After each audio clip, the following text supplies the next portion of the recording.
The Russian government is in the process of pushing forward what could be a harsh crackdown on antinatalists, antinatalism, and what they're calling child-free propaganda. Now, this is obviously really bad news for antinatalists and child-free people in Russia and countries where Russia has a significant influence. But I think it shows the beginnings of a potential future that could play out for many of us, even if we're nowhere near Russia. I first learned about this crackdown over a year ago when I was interviewing Roma about antinatalism in Russia for my series Antinatalism Around the World. And in fact, the risk associated with Roma in Russia discussing anything to do with child-free matters, let alone antinatalism, was one of the things that pushed him to do the interview anonymously. So what exactly is going on in Russia? Well, let's dive into it. In this Reuters article, it's reported that the Russian parliament is working on a law that would ban what the authorities cast as the harmful promotion of a child-free way of life, with heavy fines for childlessness propaganda, a close ally of President Vladimir Putin said on Tuesday. Vyacheslav Volodin, the chairman of the State Duma, the lower house of parliament, said parliamentarians had begun to examine legislation to outlaw what he described as propaganda on the internet, in films, in advertising, and in the media that encourages a conscious refusal to have children. And adjacent things have also been said by other Russian officials. The Speaker of Russia's upper house, Valentina Matvinenko, gave an interview during the Eurasian Women's Forum in St. Petersburg, as reported by the Novaya Gazeta. Initially, when feminism was in its infancy, it was based on the sound idea of fighting for equal rights for women, Matvinenko says, adding that feminism had since degenerated in the West, becoming both radicalized and militant. It has turned into an anti-male, anti-traditional values movement, she continued. Now it's about all sorts of genders, over 50 of which have been invented. Or let's say the child-free movement, which in my opinion should be banned by law. According to Matvinenko, the values being promoted by the forum included preserving the core traditional values of the whole of humankind and women's self-fulfillment, though she stressed that a woman's main mission in life, becoming a mother, a grandmother, and a wife, should be preserved. And the article goes on to say that Russian lawmakers have doubled down on their attacks on the child-free movement recently, with State Deputy Irina Yarovaya calling it a weapon directed against the young in June, while Russian Deputy Justice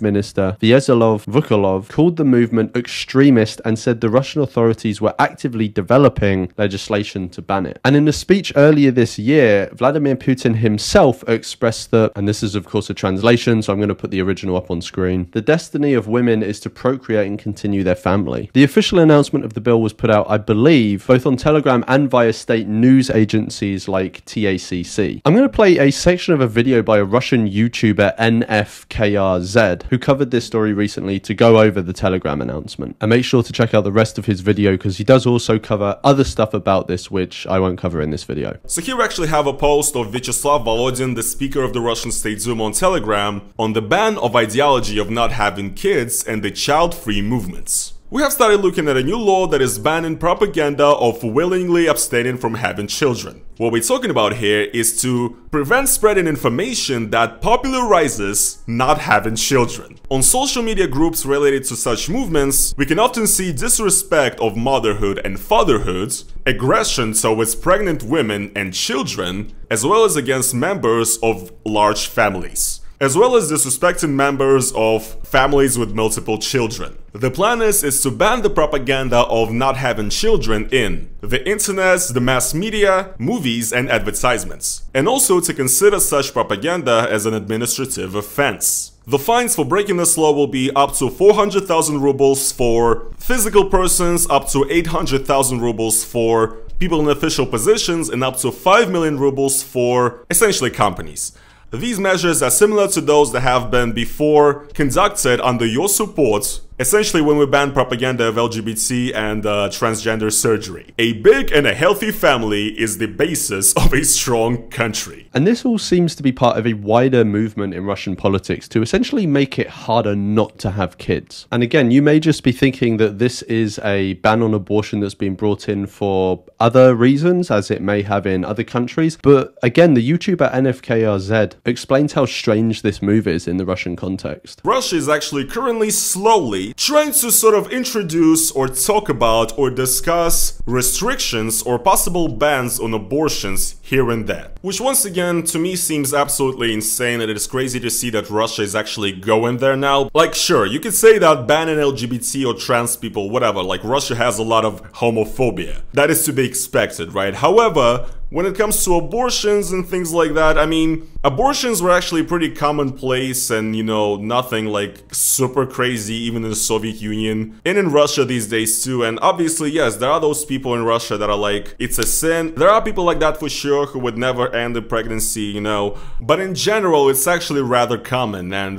it's not as much of a taboo in Russia compared to even like some states in the US, okay? So this whole thing is so out of the ordinary, it's almost like they're doing it to please conservatives in America. It is really kind of out of character for Russia. And this leads me to suspect, although obviously you can make up your own mind, that it could be again just a ploy to make it harder for people not to have children. Now, why would Russia even want to crack down on the child-free movement or child-free propaganda? Well, some officials are saying that it's to protect traditional family values, and that may be part of it, but Russia has also recently reported its lowest birth rates in years. Of course, not only will this bring similar issues to Russia as it can in other societies like an aging population, but also Russia is currently in a protracted war with Ukraine, as well as needing more people to be brought into existence to help alleviate domestic issues like the aging population. The Kremlin needs or wants more children to be born so they can one day be soldiers in their current or future war efforts. And as I'm sure we're all aware, Russia is not afraid of using authoritarian means to get what they want. So, okay, what are they actually proposing to do in this crackdown? The draft legislation envisaged fines up to 400,000 rubles for individuals found guilty of child-free propaganda, 800,000 ruble fines for state officials, and fines up to 5 million rubles for companies. And in the reporting by TACC that I mentioned earlier, they say that all of these fines are doubled for any instance where the propaganda is being aimed at minors. And what seems to be more ominous to me, although something may be lost in translation here, are the exceptions being made. The review added, however, that the bill should clarify the concept of refusing to bear a child to take into account people refusing to have children due to their religious beliefs, for medical reasons, or as a result of rape. I might be misreading this, but these seem to be exceptions for not reproducing, not exceptions for promoting child-free propaganda. And this makes me think that this bill is either paving the way or is going to be used to justify even more sinister things. And that's to make it harder not to reproduce at all in Russia, not just to make it harder to promote not reproducing. What makes me think this further, as this Reuters article explains, the legislation is modelled on a 2022 law that widened a ban on LGBT propaganda, effectively banning any public expression of queer life. Materials advocating people change their gender, a procedure prohibited in Russia, are similarly outlawed. So this law was similarly pushed forward under the whole idea of protecting traditional family values, i.e. not gay and now having kids. And since its implementation, it has brought around a culture of fear and silence around people discussing or promoting LGBT issues. And in terms of the crackdown, an owner of a gay bar was arrested for his involvement in running the bar, but also for putting on shows at the bar and promoting them, with those shows promoting non-traditional sexual relationships and preferences. And in even more extreme cases, a Russian court fined a photo artist for promoting a rainbow flag on her social media, citing the country's ban on LGBTQ+ symbols. On Monday, a regional court judge fined artist Inna Musina 1,500 rubles for demonstrating the symbols of an extremist organization, the independent Russian news outlet Mediazona reported. Musina could face up to 4 years in prison for repeat offences. As Musina's trial proceeds, other cases arose. A court in Volgograd region in Russia's southwest fined a local resident 1,000 rubles for an online rainbow flag image, while a woman in Nizhny Novgorod, some 400 kilometers east of Moscow, was sentenced to 5 days in jail for wearing rainbow earrings. Who's to say that some of these far-reaching crackdowns as a result of these bills are not going to be reflected in the crackdown on child-free propaganda. The Reuters article goes on to say that some commentators in Russia who are warm to these bills being brought in have described child-free ideas as an evil from the West, which is very reminiscent of what Roma told me in our interview, but also what Jin told me in an interview I did with her on antinatalism in China. Antinatalism and child freedom being framed in these more Eastern countries as a mind virus from the West. This suggests to me that we are going to see a growing narrative in more Eastern countries, or maybe just non-Western countries in general, particularly those antagonistic to the West, that antinatalism is a Western import. And frustratingly, this is probably going to make it harder for people in those countries to promote antinatalism. Obviously, all of these changes and things brought in Russia is going to make it much harder for antinatalists in Russia to discuss antinatalism and promote it, and I know it already is for antinatalists there. I just wish them the best. I hope they stay well and their safety remains intact, and they are at least in some way able to discuss antinatalism and maybe even promote it in some way if they find a way. One thing I want to go on to now is that I think this crackdown in Russia can and maybe should serve as a warning to the rest of us. Declining birth rates are being seen in many parts of the world. Many governments have already brought in pro-natalist policies to try and address these birth rates. So far, they've been carrots, trying to encourage people to have more children. But who's to say that at some point in the future we take a dark turn in some other countries that aren't Russia and they start bringing in pro-natalist policies that are sticks to punish people for not having children and punish those who advocate against it. There is growing rhetoric of the demonization of child-free people and antinatalists in countries like the United States of America. People may look to countries like Russia and China and expect an authoritarian response to issues like these. But actually, we may be seeing the same trajectory just in a much earlier stage in a country like America. Influential people on the right of politics in America like Elon Musk and to a lesser extent Jordan Peterson are demonizing child-free people and antinatalists, and even to some extent painting antinatalists as an enemy of the people. I've made a range of videos responding to these two guys, but I also want to give some examples in this video. Here are some examples of Elon Musk completely unnecessarily setting up a war and conflict framing between people who have children and people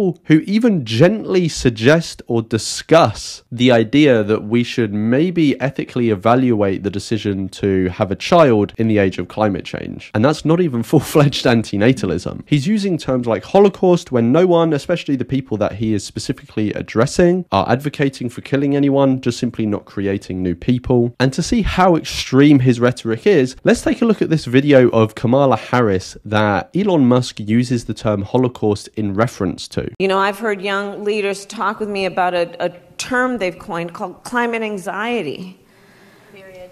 Right? Which is fear of the future and the unknown, of whether it makes sense for you to even think about having children, whether it makes sense for you to think about aspiring to buy a home, because what will this climate be? Like I said, even lightly suggesting that we may want to ethically evaluate the choice to have a child in the age of climate change. These terms he's using are obviously trying to stoke conflict and division and rile people up. And these are just 3 examples. There are many more. You also have a potential vice president in J.D. Vance, who appeared in one of Elon's posts there. He seems to have consistently used the fact that certain people are child-free as a mark against them. And he's also tangled it up in this rhetoric of some child-free people at the top of society trying to control you and make everyone else miserable. It's not hard to see how this rhetoric, if it continues, which I expect it will as culture wars become more embedded in our society, to start bearing fruit in real-life action being taken by institutions. What forms those could take, who knows, but as we've seen, the most extreme cases we've seen so far are playing out in Russia. This sort of rhetoric, after all, could be plucked out of any of the Russian officials that we've talked about earlier in this video. We need to keep an eye on these sorts of narratives in our societies, not be alarmist about them, because I'm not saying that the rhetoric in America is the same as the actual bills being brought in Russia, but we need to understand them as being at very different positions on the same spectrum. Now, before we finish, I wanted to to include another subtle thing I think we should be paying attention to and trying to pick up on, which is changing in the narratives and the framing of this issue in the media. Going back to Russia, NFKRZ speaks about an interesting example in popular Russian TV. In Russia, there used to be this reality show called Беременна в 16, or in English, Pregnant at 16. And essentially it's a reality show about girls in Russia who get pregnant very early, and it's about, you know, how essentially their entire life changes with having a kid. And the entire show usually involves, you know, shenanigans and, you know, the scenes of life of like a young couple or arguing with your parents. It's essentially a show of Russian sad reality and unfortunate girls that are trapped in that reality who get pregnant very early. However, what's happened recently is very, very interesting in my opinion, because this TV show has actually changed its format a little bit, and it's now no longer called Pregnant at 16, but it's actually called Mom at 16. The reality show is overall kind of less making fun of the situations now, and also at the end of every one of these shows now they have a message recorded from the girl herself, the main star of the episode, saying that, you know, yeah guys, you know, I was really not sure about what to do, you know, I'm a young girl, you know, I didn't expect this, it was crazy, but having a child is just, you know, the ultimate happiness, it's just the greatest thing you can do. So I find it hilarious that even like this ridiculous reality show that basically just shows the life of like, you know, poor rednecks of Russia basically, right? Even that show has changed its messaging now, I guess probably according to the, you know, the orders coming from the up above. They have changed the meaning from, you know, look at this, how crazy it is that, you know, people in Russia become moms this early and, you know, how ridiculous the life circumstances of that are, right? Now they changed the meaning to, actually, a child is the greatest thing you can have, so do it. Anyway, let me know what you think of what is going on in Russia at the moment. Should we take it as a warning for the rest of us? And I'll see you in the next one.